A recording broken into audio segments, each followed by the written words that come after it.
Okay, so welcome everybody, and thank you for your patience while we were just settling some back-end tech things and waiting to make sure that all of the technology was good to go, given that we're using this new platform for the debates. So welcome to the debate. I'm Will, and I'm the Chief Returning Officer for the DSU for the 2022 winter election. So I'm just going to open the debate by providing a land acknowledgement, reading the DSU equity statement, and providing some housekeeping details before handing it over to our moderator, Jamie. The Dalhousie Student Union acknowledges that Dalhousie University and the Dalhousie Student Union building are located on traditional, unceded, and unsurrendered Mi'kmaq territory. The Dalhousie Student Union seeks to honor the relational treaty process in its programming, events, and meetings. I'd ask everyone while you're at this debate to pay particular attention and care about our presence on this land and how we can contribute to reconciliation, unlearning, and relearning as we're entering into these important dialogues regarding our institutions.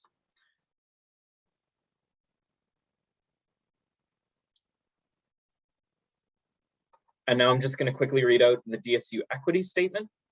So student union solidarity is based on the principle that all members should be able to participate equally in their union, recognizing that students have diverse experiences of privilege and marginalization. As members of the students' union, mutual respect, cooperation, and understanding are our goals. We should neither condone nor tolerate behavior that undermines the dignity of any individual or creates an intimidating, hostile, or offensive environment. It is our collective responsibility to create an inclusive space for discussion and dialogue. Any form or forms of discrimination and/or harassment will not be tolerated, nor will hate speech rooted in, but not limited to, sexist, racist, classist, ableist, homophobic, or transphobic sentiments and/or remarks. We all have an obligation to ensure that an open and inclusive space free of hate is established, and if you violate this understanding, you will be asked to leave. And just reading that out to ensure that we're all on the same page and that candidates and anyone participating in this debate is keeping those concepts in mind while we're doing our debate. So before I hand the debate over to Jamie, our moderator, I just want to quickly go through some DSU housekeeping items. So this debate is being recorded and will be posted on the DSU YouTube channel and website. One thing that we do have for this debate is live captioning. So if you'd like to enable live captioning, just go to the bottom of your screen and click on transcriptions. The other thing that we have for this debate is we are taking student submitted questions. So to submit a question for the candidate debate tonight, take a look in the chat where Levi, who's handling some of our more technology related aspects of the debate, has posted a message with the link to the questions. So if you have a question that you'd like to be asked to the candidates, just head into the chat, click on that link, and it'll allow you to submit your questions. And some of those questions may be selected for candidates to answer tonight. The questions that candidates will be answering tonight have all been provided by the Elections Committee. And those were either from lists that we had on file or they were provided by the student body. The candidates have also read the rules beforehand. Jamie, our moderator, will be giving a brief overview, but they are expected to know and abide by all the rules during this debate. So now that all that's said, I will pass things over to Jamie, who's the DSU Council Chair and is acting as our moderator tonight. So I'll pass things over to her to open up the debate. Thanks, everybody. Alrighty, hi everybody. So I'm just going to do a general overview of the rules, mostly those that apply to candidates currently in the debate. I'm not going to cover them as in depth as we have before, because candidates are expected to know the rules, but I'm just going to give kind of an overview of what the debate's going to look like. So some of the rules that it's important to remember. There should be no attacks on each other as candidates or on other groups of people. If you do participate in such behavior, you will be kicked out of the debate. Harassing other candidates is grounds for disqualification from the election, so keep that in mind. Candidates will address myself as moderator, not each other and not the audience, even if we're dealing with student posed questions. And You're allowed to reference another candidate's argument or response during your rebuttal if you prefer to, but you can't be, again, discriminatory or offensive in that response. We don't have any particular rule for audience members because of the virtual format, but it's important to note that candidates can't use any props or anything like that. So don't have any kind of signs or graphics, anything like that. Try not to have anything in the background that has any reference to elections, anything like that. And so the format that we're going to begin with is that all candidates have a maximum of 2 minutes to present an opening statement. And then I'll be asking questions. I'll indicate the time limit of each question as I ask it. And the way that that's going to happen is that one candidate, we ask the question, they'll have 90 seconds to have a response to that question. And then the other candidate will be given that same amount of 90 seconds to respond either to what their sort of opposition has said or to generate their own response to the question. Some questions will have a 5-minute kind of answering period, and it's going to be more of a discussion-based question, just because some questions take more time to get more kind of in-depth for those answers. And I will indicate again if the question I'm asking is a 90-second question or a 5-minute question. During those 5-minute questions, candidates will have 45 seconds of uninterrupted speaking before I cut you off. So you can speak for 45 seconds, then we move to the second person if they have something to add.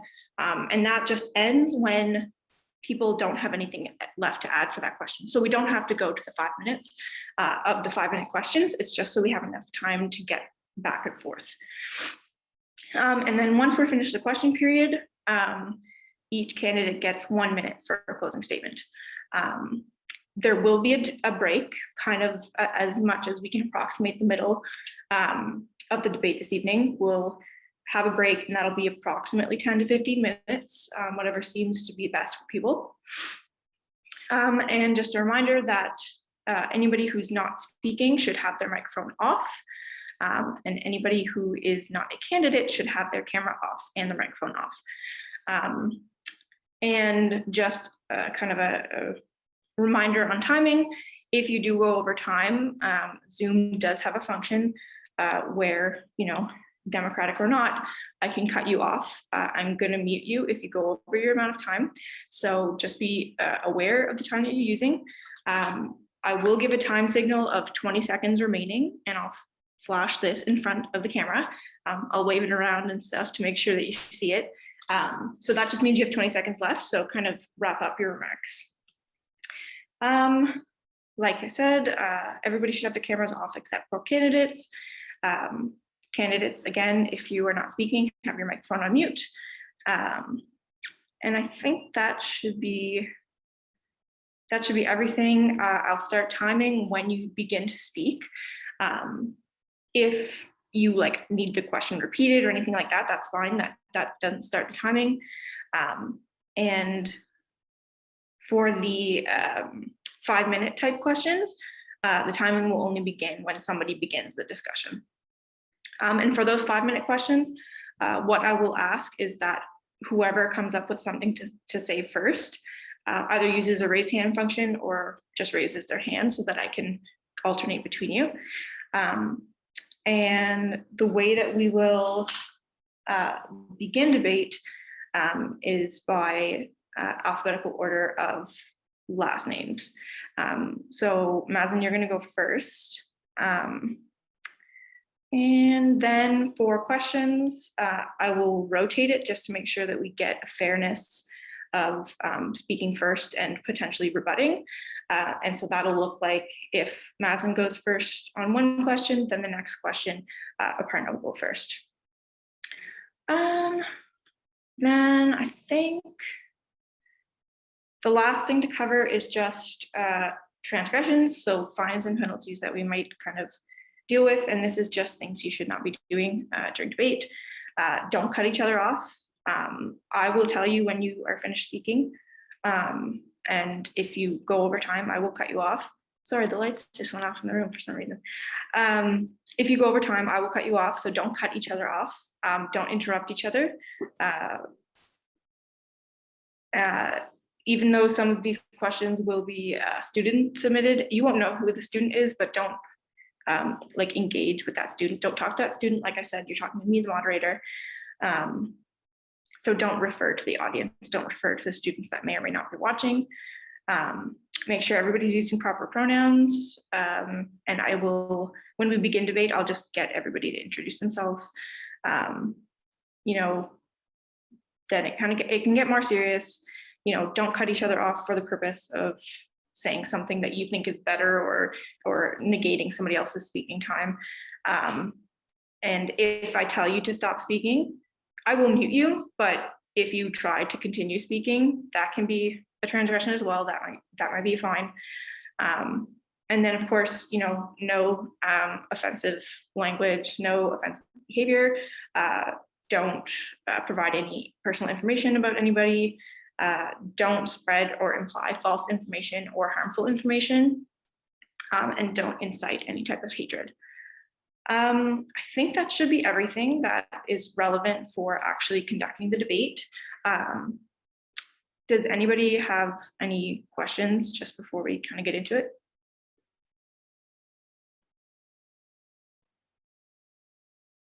Okay, so that should be that. So I will ask Mazen to go first. Please introduce yourself, indicate your pronouns, and then you have 2 minutes once you begin speaking to your opening statement. Good evening, everyone. My name is Mazen Brisha, and my pronouns are he, him. Thank you all for joining us for this year's presidential election. As many of you know, I've been involved in advocacy and community engagement over the past 4 years, whether it be working on campaigns, representing the students as a PPSL, working with residents, planning a tuition protest, or even hosting a rotation week. I've seen it all. I know how frustrating it has been to be a student over the past few years. We have had to endure a once-in-a-lifetime virus that continues to wreak havoc in our communities across the country today. We have witnessed massive tuition increases, poor student advocacy services, and are faced with a university administration that has increasingly refused to listen to students. To be frank, like many of you, I am angry and fed up with the state of post-secondary education in this province. We as students deserve better. We deserve to have affordable tuition, competent hybrid schooling system, a financial aid system that works for us, more employment opportunities during the summer and post-graduation. And finally, we deserve to have a government and university administration that listens to students. Due to all this and more, I would be proud to be your next union president. And I am confident that I bring the knowledge, passion, and leadership to steer us to a better future. When I first stepped foot on the Dal campus, Halifax and Dalhousie were completely foreign to me. Yet I felt welcomed, embraced, and empowered by its people. I felt immediately at home. As an international student in a foreign land, that appreciation and gratitude for how I first felt fueled my determination to work hard, get as involved as I can to give back to the community that made me feel at home. While I was not sure where life would take me at the time or how successful I could be at Dalhousie, I did make a promise to myself, and how special it is to feel home so far away from home.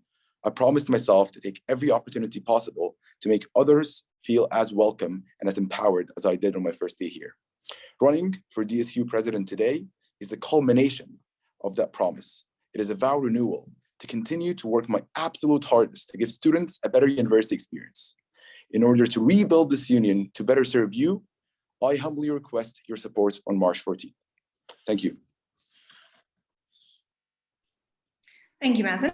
And Aparna, whenever you're ready, again, please introduce yourself and just state your pronouns, and then you can get into your opening statement. Thank you, Jamie. Hi, everyone. My name is Aparna Mohan, and my pronouns are she, her. I'm an industrial engineering student and co-op student, and my perspective today will be shaped not only by the range of leadership positions that I've held, but also my lived experiences as an international student, a woman of color, and a person with a disability. Right now, I currently serve as the VP Academic of the Dalhousie Undergraduate Engineering Society within Dalhousie. And outside of Dalhousie, I am the VP Advocacy for the Canadian Federation of Engineering Students, which is a national engineering organization that represents the interests of over 80,000 engineering students across Canada to partners such as the Canadian Engineering Accreditation Board and Engineering Deans Canada. I established my roots within this community many years ago through residence life, where being in service of over 240 residents from different years, different academic programs, cultural backgrounds, and so on provided an intimate window into the various dimensions of the student university experience. Having counseled residents through failed midterms, interpersonal conflicts, mental health challenges, and more, alongside my own rigorous engineering studies, I'm deeply aware of how strong communities fuel individual creativity, innovation, and resilience. I've also been actively involved in engineering outreach and have attended various engineering conferences and placed at competitions. The deep and diverse relationships that I've built both inside and outside lecture halls inform my tenacious and pragmatic idealism about the future of post-secondary education. And I'm really proud to be running for DSU president. Because I think I offer an unprecedented depth and breadth of passion as well as leadership experience. And I look forward to elaborating on my platform points and the issues that my campaign will comprise later in this debate. Thank you. Alrighty, so next we're going to move into our questions. And so we're going to begin with a 90-second question. Just make a good timer for that.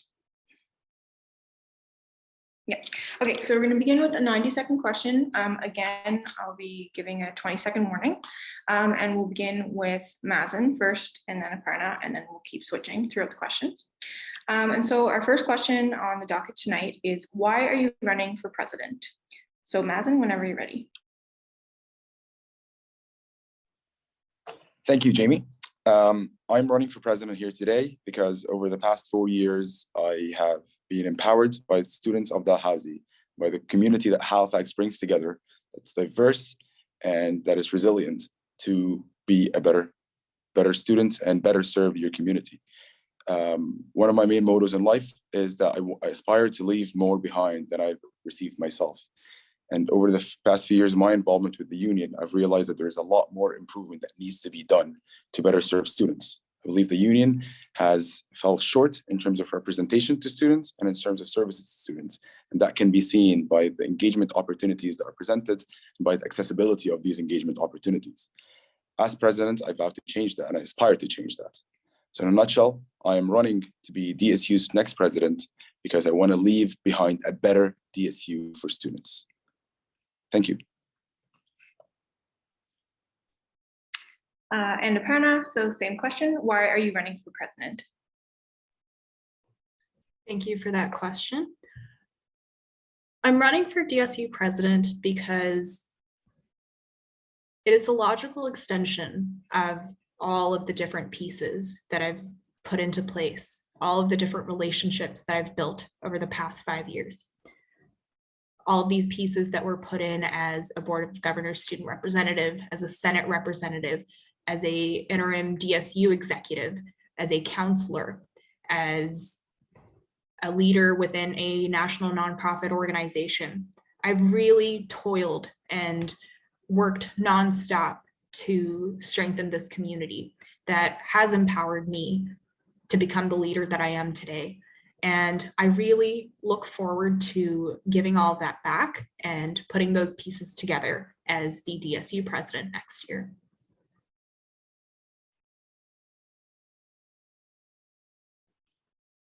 Alrighty, so we're going to go to the next question. This is also a 90-second question, and we'll begin with Aparna.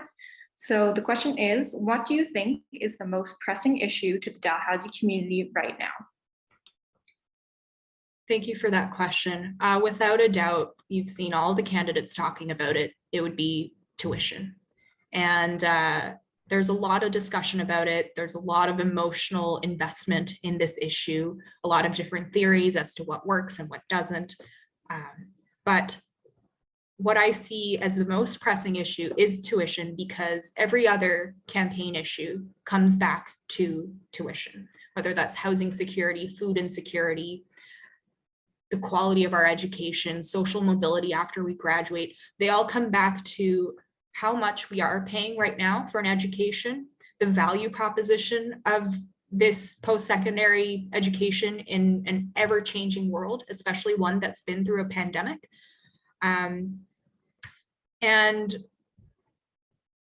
the question we need to ask is, how can we mobilize ourselves in every pocket of the community in order to resist further tuition increases? How can we advocate and lobby the provincial government for more post-secondary funding? Because that's been in continual decline.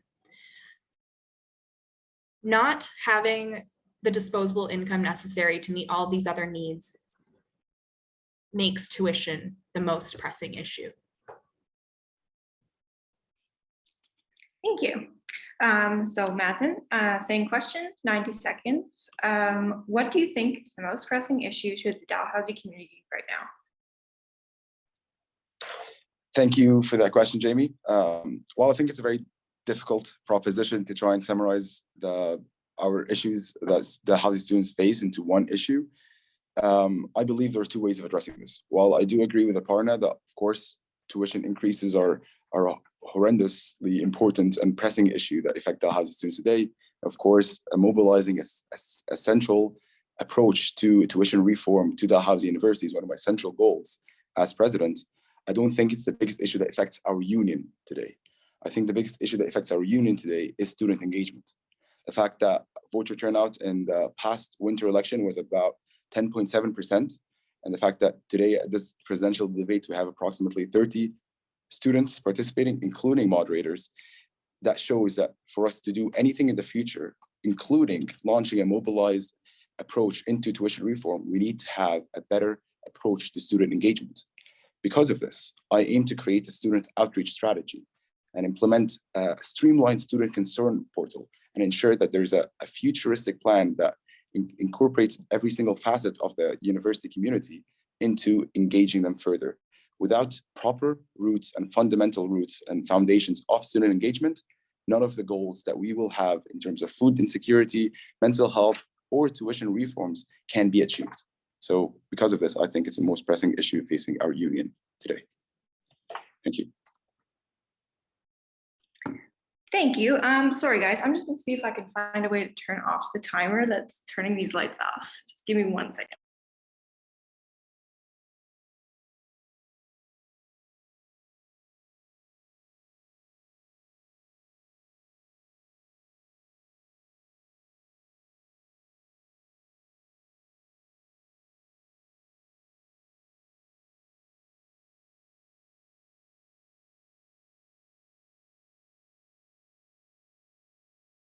Okay, not sure that that solved the problem, but we'll deal.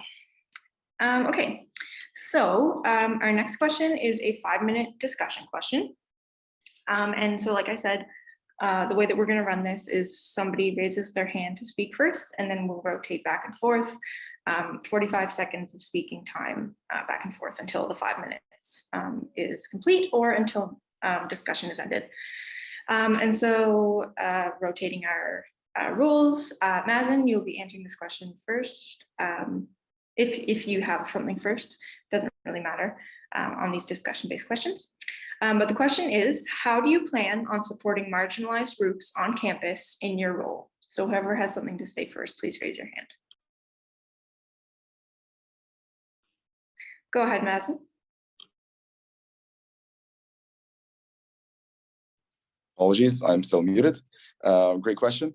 Of course, very pertinent. And as someone that belongs to a marginalized community and as someone that's worked with marginalized communities over the past few years, I realized the fact that a lot of the discrimination and a lot of the the harassment and hatred on campus goes unrecorded and unnoticed. And I believe there needs to be stricter guidelines to regulate that in student code of conduct. I think that further regulations and supervision is necessary to further work on this, and student consultation with these marginalized communities has to be the cornerstone that we work with to create a better and more inclusive student community. Thank you. Thank you. Aparna, if you have some a response, please go ahead. Yeah, I can speak to my experience already trying out different strategies to increase the representation and belonging of marginalized groups on campus. And in a nutshell, it really involves meeting marginalized students where they're at and taking the time to sit down with them and breaking down the hierarchy that is associated with the union as much as possible. This is a strategy that worked really well for me in residence life, and I plan to build on this experience and build sophisticated outreach strategies and keep listening.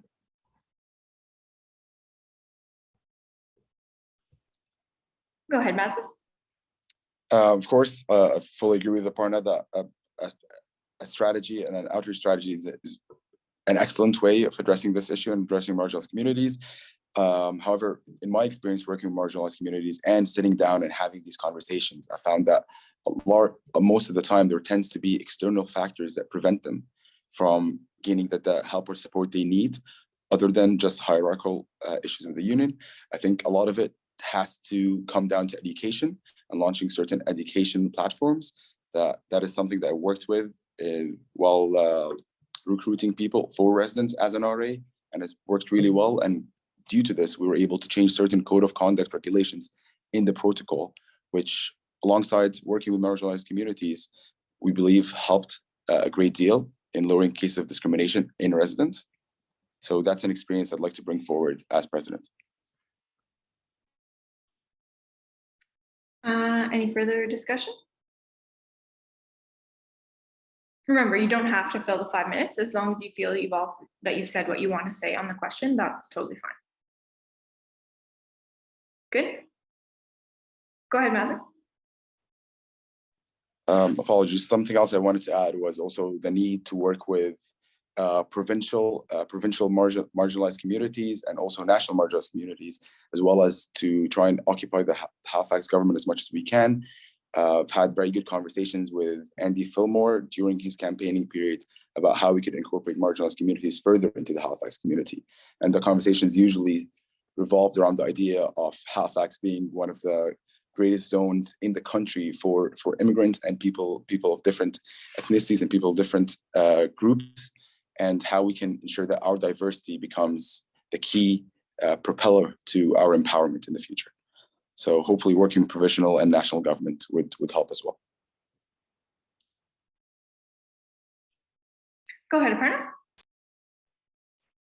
I've been a little bit confused about the response to my argument, and I think I've kind of placed what that response was, and I'd like to take a chance to respond to it.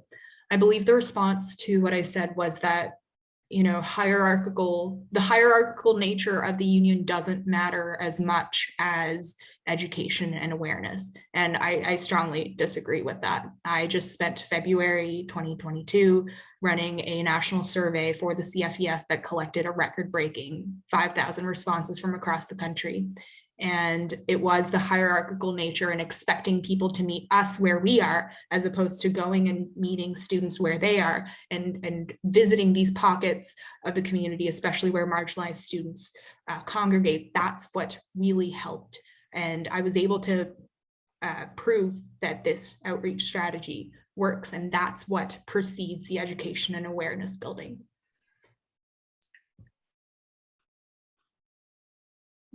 Okay, I think that's just about our 5 minutes there. Thank you both for your contributions. So we'll move on to another 90-second question. And we'll begin with Aparna. So the question is, what do you plan to do in your first semester in office?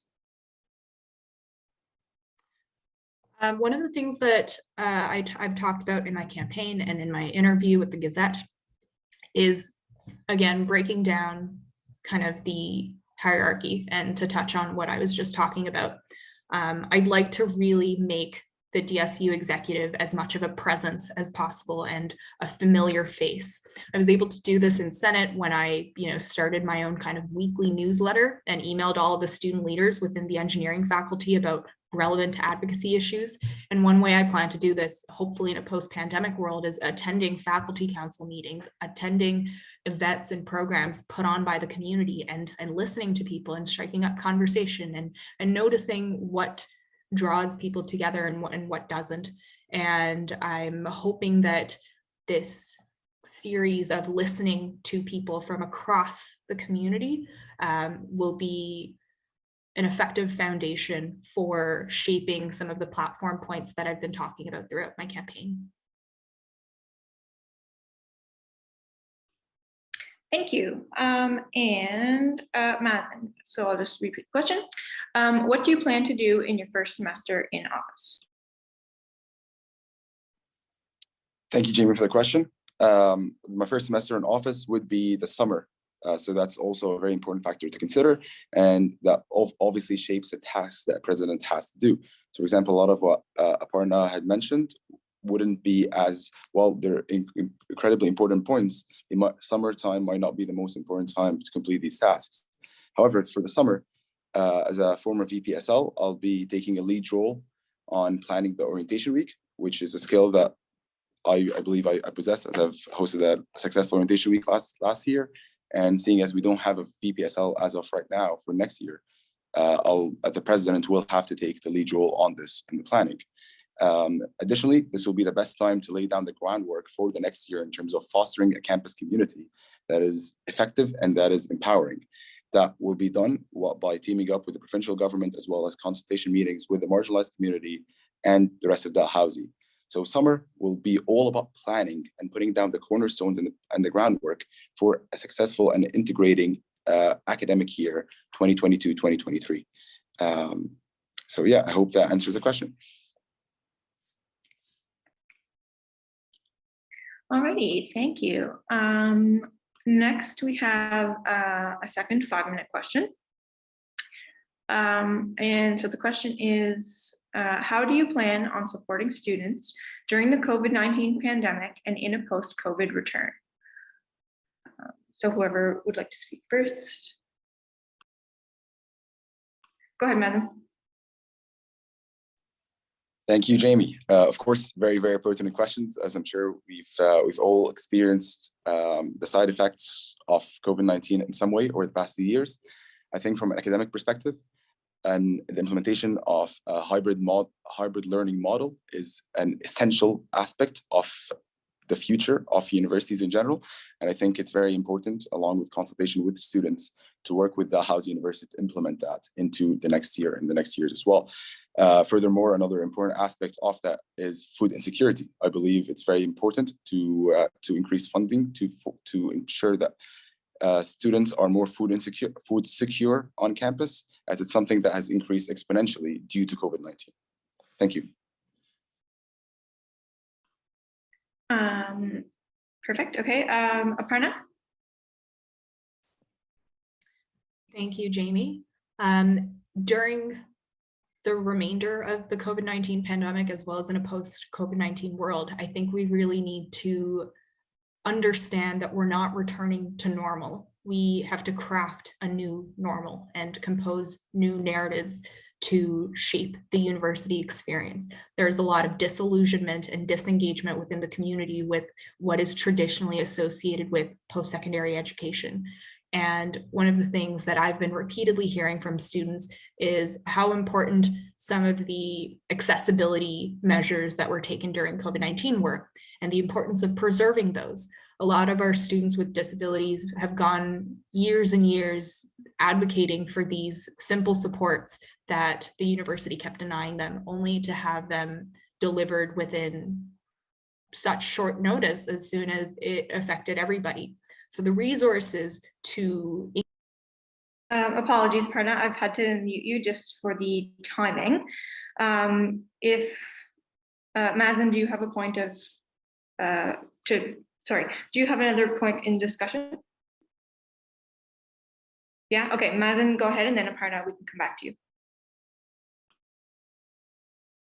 Go ahead, Mazen. Yes, sorry, I had a little problem with the mute button. But yes, leading on to what Aparna was saying, I agree with a lot of it. And I think it's because of that, it becomes very important to also establish hybrid learning, as hybrid learning is probably the most accessible form of education. And it also opens up the route to financial accessibility of education. And it gives us a very important argumentative point with the university and with the province to lower the cost of education rather than just freeze it. The ambition of the DSU union should be to look for tuition reduction in future years, but for now it has to be an immediate tuition freeze. Thank you. Aparna, go ahead. Yeah, so sorry, I got carried away with the point that I was making that I didn't pay attention to the time there. As I was saying, with respect to accessibility, I think that it's important to keep listening to what works. I've had the opportunity to work with the Center for Learning and Teaching, and it was one of the real benefits of serving on the Senate and having that experience. You actually learn about what resources exist on campus. I've built really strong relationships with other faculty members and have a really strong relationship with the provost right now that would help me dive straight into delivering on these points.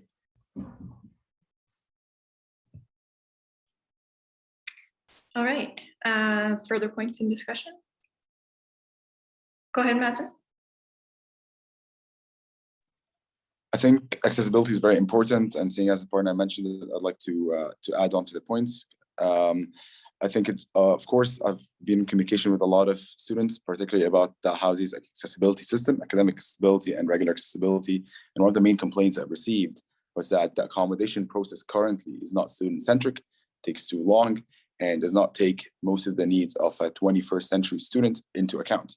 So due to this, one of my platform points in terms of accessibility is to ensure that the accommodation process is more student-centric and offer accommodation that students rely on the most.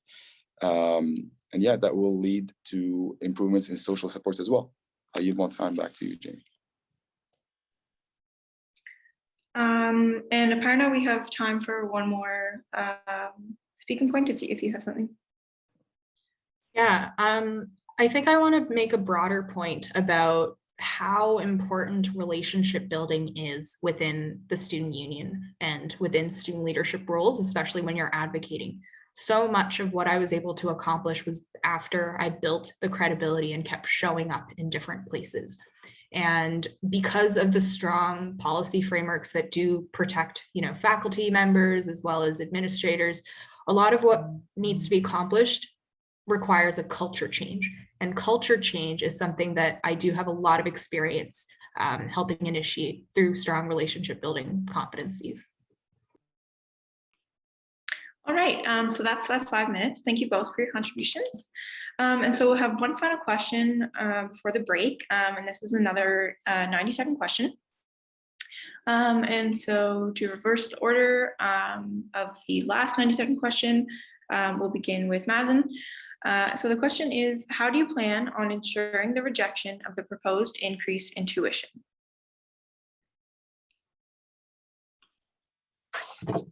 Thank you, Jamie. I think my plan all centers around student mobilization. I think right now we need to act as quickly and as urgently as possible to ensure that Dalhousie knows that students care. At the end of the day, Dalhousie are affected by the negative publicity that students can cause. And I think the sense of outrage is justified by students. The only thing that truly matters at this current moment in time is proper leadership and proper knowledge and the mobilization of the student body. And all these factors are things that I possess and things that I'd like to bring forward, whether I'm elected or not, within the next month. I'm currently planning a petition that goes forward to the province about the tuition increases. Hopefully, working to mobilize things with local newspapers and local news agencies in terms of adding the pressure on the university's backs and ensuring that they don't get away with any tuition increase without proper justification. So yeah, if you'd like to know more about this, please reach out to me and we could get to mobilizing the student body into creating a more financially accessible education. And Aparna, so the same question. How do you plan on ensuring the rejection of the proposed increase in tuition? Whenever you're ready. So I've been very careful with my word choice throughout my campaign about tuition advocacy. And I've talked about laying the foundation for the movement as opposed to guaranteeing a certain outcome. I think throughout my university experience, I've seen just how important it is and how conditional our advocacy wins are on the mobilization efforts within the community. Something that's really important is creating resources and compiling the history of tuition advocacy, not only at Dalhousie, but within the country, because a lot of people think that this isn't possible, yet Memorial University of Newfoundland has had a tuition freeze for a decade. And Quebec has the lowest tuition fees in the country because of student action that was taken in 2012. The last time Dalhousie Student Union and students were able to implement a tuition freeze in 2010, and that was after a day of student action and the mobilization of the entire community. And the key strategy there is decentralization and empowering students to take ownership and initiative in this movement and not feel like it belongs to or is owned by the student union. Thank you both. So that marks the end of the first part of our debate. And so we're going to take a break now. And I'll say, if it sounds good to our candidates, a 10-minute break. Does that sound like sufficient time? Good.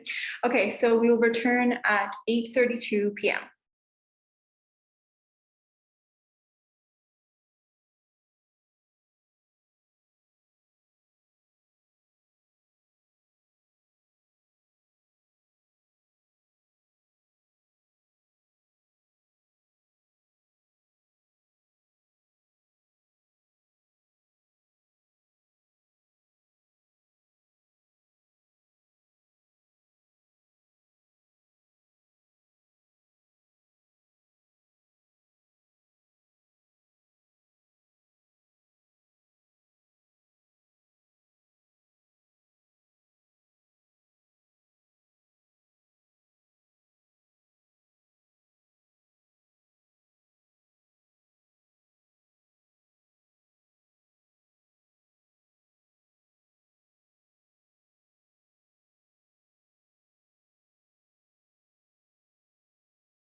All right, we will get started again.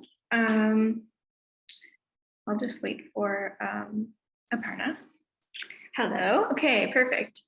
So we'll get started again and we will begin with another 5-minute question.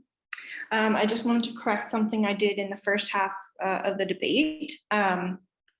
If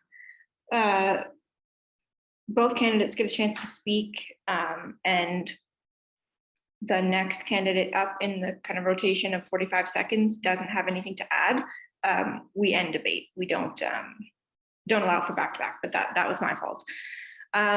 Okay, so we're going to begin with another 5-minute question. And again, 45 minutes, wouldn't that be nice?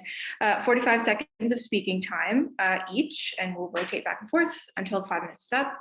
And so the question that we're going to begin with is, what resources do you think are the most critical for the DSU?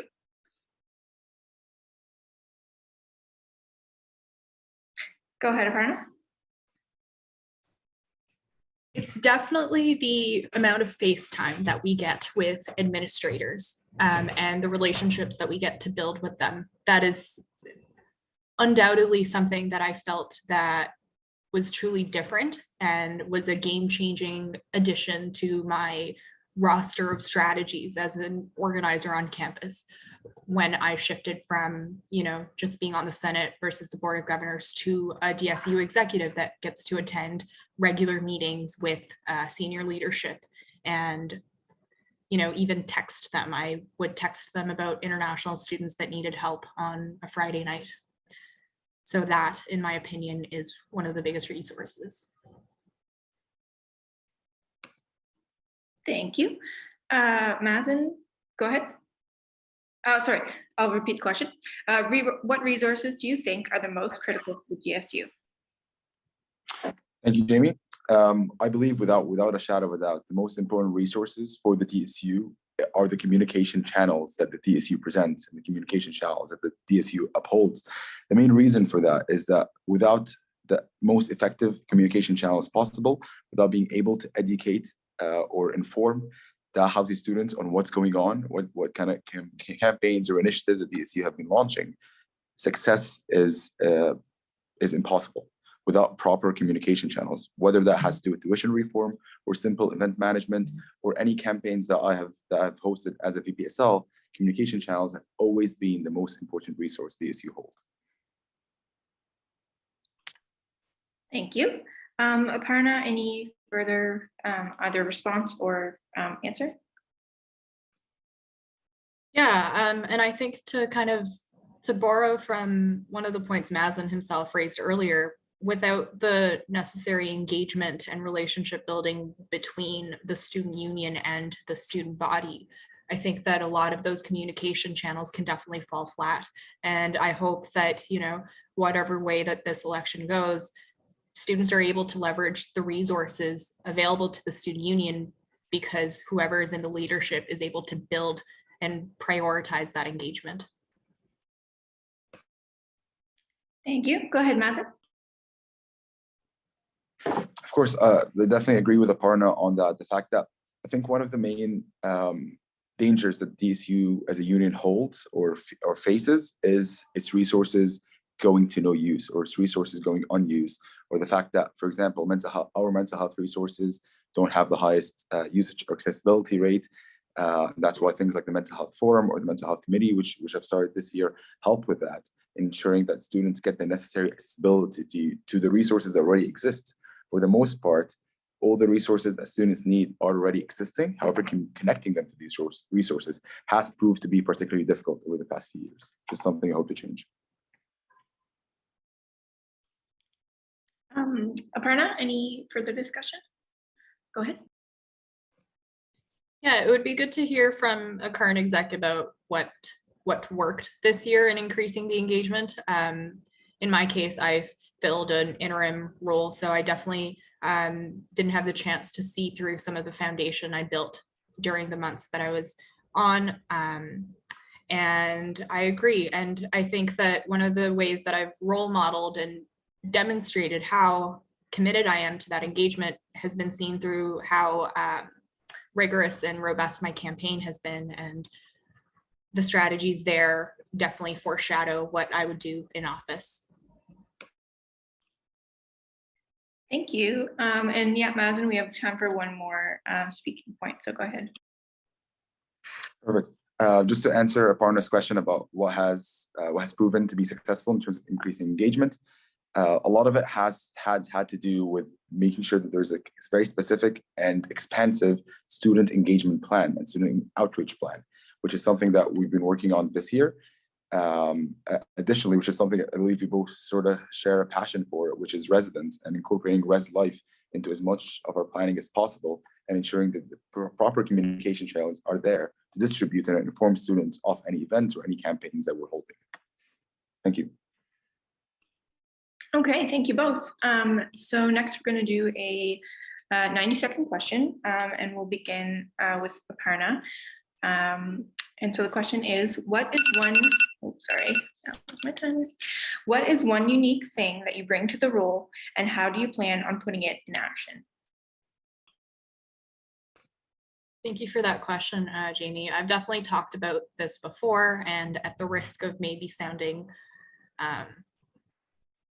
like a broken record, you know, I am the only student outside of the DSU president to have had experience on both the Senate as well as the Board of Governors. Both of these bodies, senior governing bodies, are places where the DSU president plays a significant role in mobilizing and representing the student voice. And this is experience that I can put to action right away. I know the chancellor, I've spoken to Deep Saini, I've spoken to Frank Harvey, I've had conversations with these people one-on-one outside of Board of Governors and Senate meetings. And I know what they're like. I know what arguments they leverage in favor of certain decisions. And this is undoubtedly one of the most unique assets that I bring to this role. Thank you. And so Mazen, same question. What is one unique thing that you bring to the role, and how do you plan on putting it in action?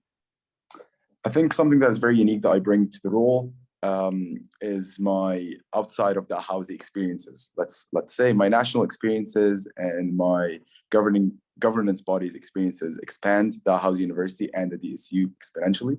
I've worked with UNESCO, and I was the youngest youth leader that was sent to conferences to actually sit on councils to work on policies for actual countries.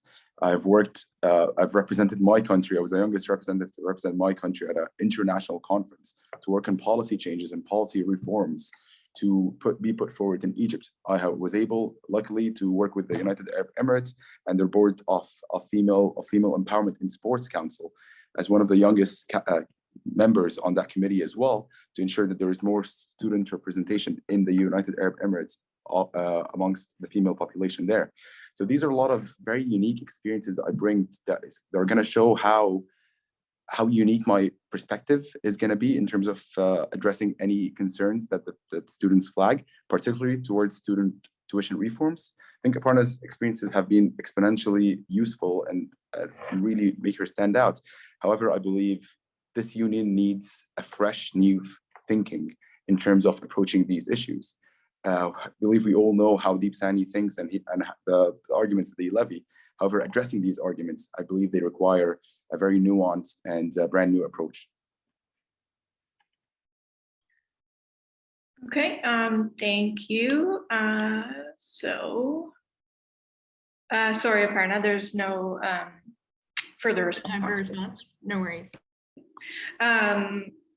So next we're going to do another 5-minute question. So let's do this one. So the next question is, what areas do students need support in the most right now?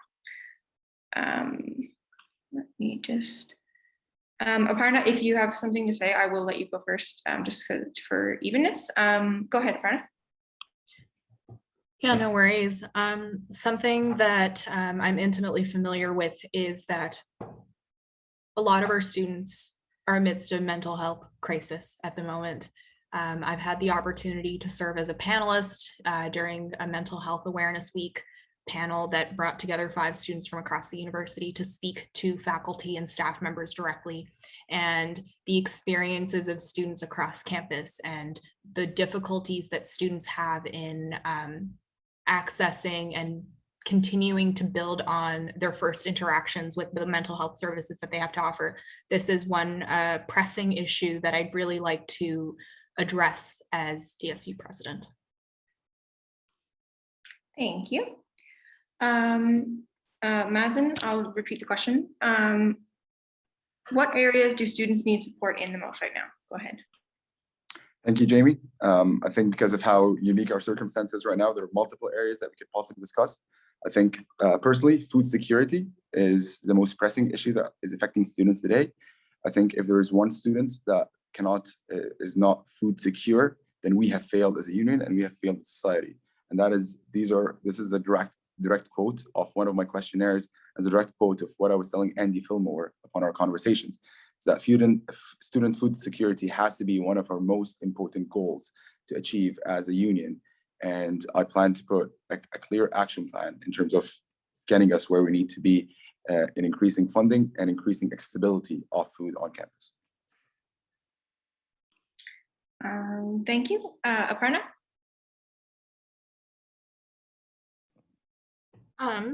I'd like to take this opportunity to clarify a myth about food insecurity. I think it's really important for students and administrators to understand that food insecurity is a symptom of an underlying and deep-rooted issue. And it is so important, to look after food security and make sure that students are well nourished and have the nutrition necessary to succeed, because food insecurity is one of the biggest predictors of academic decline. However, having free food is something that I've learned over the past year doesn't actually address food insecurity, as it serves to perpetuate the vicious cycle of underfunding and tuition increases and increases to cost of living elsewhere, when the cost of food is eliminated and not addressed in this model. Thank you, Aparna. Mazen, go ahead. I think I vehemently agree with a lot of Aparna is saying, in terms of that there are a lot of myths being perpetuated. And because of this, I've worked tirelessly over the past year to work on a project that compounds a lit review of how food security has been established in certain other places, whether it's in North America or other places in the world, and how food banks aren't the only solution, which I assume is the free food that Aparna was referencing earlier. I think that there are a lot of other issues that obviously impact food insecurity. However, working with the province and working with the national government in terms of increasing food secure options for students is a great way of ensuring that food security rates on campus do increase. Thank you. Aparna? Yeah, if that's exactly the kind of work that we need, and it would be great if current students can access that research that's been done and can find out where they can look at those research and findings, so that lays the foundation for next year's leadership. And obviously another symptom of the tuition issue that we've talked about a lot tonight is also housing insecurity. We are also amidst a housing crisis still. And that's something that I hope to elaborate on later, since I'm running out of time here. No worries. Mazen, any further? Go ahead. Yeah, I think to be very frank, I think I would much rather have a 10-minute discussion about this question, because there are so many issues that we're currently facing as Dalhousie students. I think in addition to the housing crisis and the housing insecurity that's also going on right now, which is a key issue for us to address. It's an issue that I've been trying to address with Dalhousie and with residences over the past few months and even longer. Another key issue is, of course, has to do with mental health accessibility and how we can communicate and properly distribute the mental health resources that already exist, which is something that was one of the key platforms of my campaign last year, and it still continues to be, because I believe it's not a 1 year to be solved issue. However, we need new resources and better communication methods for them. Thank you. And we have time for one more response, Aparna, if you have something further to say, but you don't have to. Yeah, something I want to highlight, as many students would have seen recently, is that we have recently hired a new vice provost of student life. This is an incredibly important position and portfolio that the DSU executive does get to work with frequently. I had a pretty close relationship with the last vice provost of student affairs, and directly contributed, to the addition of an in-resident social worker because of consultations that happened one-on-one with me. But with this addition of a new senior leadership, now is an opportunity to really build a deep strategic relationship to inform, a new era of student union leadership and supports for students. Perfect. Okay, thank you. And so we have one final question. And since I have the discretion to increase speaking time, I'm going to make this a 2-minute per person question, just to make sure that everybody gets a chance to respond kind of fully. Because this was originally a 5-minute discussion question, but I feel like it would be better for each of you to have your time for your own explanation. So the question is, what are 3 themes that you plan on guiding the DSU on, and how, sorry, that's kind of written poorly. What are 3 themes you intend to use in guiding the DSU, and how do you plan to merge those themes into your governance? And so the last question that we did, that was individual speaking, Aparna went first. And so I will switch that. And Mazen, you can go first on that question. Apologies, Jamie. Can you please repeat the question? Sure can. What are 3 themes that you plan on integrating into your guidance of the DSU, and how do you plan to merge those themes into your governance? Thank you. I think 3 themes, if we're talking broad themes, I think would be equity in representation and empowerment in engagement, and above all would be ensuring that there is a certain level of transparency within the union. And I think the reason why I picked these as my 3 broader themes is that because everything that we achieve together as a union will be completely redundant without ensuring that these themes are upheld. Because of this, a certain key part of my campaign has been to break barriers and ensuring that that's always a bit of a homage to what it means to be a marginalized member of the community, what it means to incorporate, and the vow that you take as a marginalized member of the community to ensure that other marginalized community members are also upheld.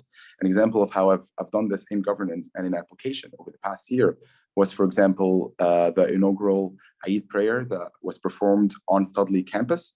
This is something that took weeks and weeks of persuasion with Dalhousie University, since they've always been against any form of religious expression, or maybe I should be careful with my words here. Usually they tend to be against any form of religious expression in terms of events. However, after persuasion and working with the Muslim Society Association of Dalhousie, we were able to host Eid prayer live on Studley Quad, which was the first of its kind in that form. And we hope to use that and use that sort of events of ensuring that equity and representation and empowerment are live on campus as something to take forward into next year, hopefully, if I'm elected as president. Either way, I think it goes to show the importance of ensuring that proper themes are applied in practice. And that's something that I hope to apply while working with Dalhousie and the province, as well as the greater Dalhousie communities. Thank you. Thank you. And Aparna, I'll repeat the question. What are 3 themes that you plan on integrating into your guidance of the DSU, and how do you plan to merge those themes into your governance? Thank you for that question, Jamie. The 3 themes that will guide my leadership of the DSU are best encapsulated in my slogan: empower, educate, and engage. Empowerment, engagement, and education are the 3 pillars, in my opinion, of a strong community and strong leadership. An excellent and strong leader engages with the community, empowers the community, and educates the community. And I feel very well positioned to address all 3. And one example in particular of how I feel well positioned to educate is because, as I've mentioned earlier, I do have these unique experiences of serving on the board and on the Senate, but also outside of the university. I've mentioned that I am on a nonprofit organization that represents the interests of 80,000 engineering students across the country. I've learned what other universities' student unions look like and what their relationships with their respective faculties look like because of the nature of the position that I'm in. And this knowledge of what kind of advocacy works, especially in Quebec, where I've been able to build really strong relationships with student leaders there, has been so informative of expanding my imagination of what's possible here at Dalhousie. Thank you. Okay, so that was our final question. And so next we'll be moving on to our closing statements. And so we'll go in reverse order of what we did originally. Originally, we did alphabetically by last name. And so Aparna, you will go first, and Mazen, you will go second. And this is a 1 minute closing statement. So Aparna, whenever you are ready. To close, I really only have one quote that I'd like to share with everyone that is something that guides my work and guides my philosophy. And it is a quote by Maya Angelou that says, "I've learned that people will forget what you said and people will forget what you did, but people will never forget how you made them feel." And being compassionate and centering students relentlessly is something that I really promise to commit through and through whatever comes up in this year that comes. Thank you. Thank you, Aparna. And Mazen, whenever you are ready. Thank you. For my closing statements, I think it's important for me to emphasize what makes this union special. As someone that's had my ups and downs with the union and my lack of engagement with the union earlier on, what really makes this union special is the fact that it can unite 20,000 students in one shared common interests. We all come from different areas of the world, different ethnicities, different beliefs. We differ on many things, from our pizza preferences to our skin tone. However, we're all united by being Dalhousie students. For better or for worse, we have to have a sense of unity about us to achieve any of our shared goals. And I advise you to please do get involved and ensure that you are educated in terms of what both your candidates have to offer.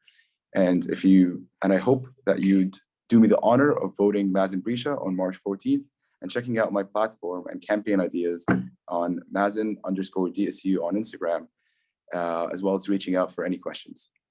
Thank you so much. All right, thank you to both of our candidates this evening. That is the end of the debate for this evening. And so I will pass it back to our CRO. Just make sure that they are aware. And yes, go ahead. Yeah, so thanks again to our candidates, to our moderator, Jamie, to everybody from the elections team who's helping out on the back end with technology and question selection.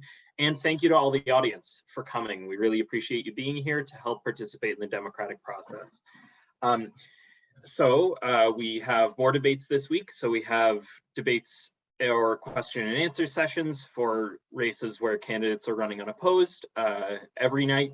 So Monday, Tuesday, Wednesday, Thursday, from 7:30 to 9:30. You should already have the link if you've registered for the debates. So please attend any of those if you'd like. And our next one is the VP Finance and Operations and VP Internal debates, which are happening tomorrow. So feel free to come along to those. And as a last note, please remember to vote. So March 14th and 15th, you'll be getting your links. So watch your DAL email and yeah, make sure you vote. So thanks everybody for coming. Have a good rest of your night. Thank you so much, everyone.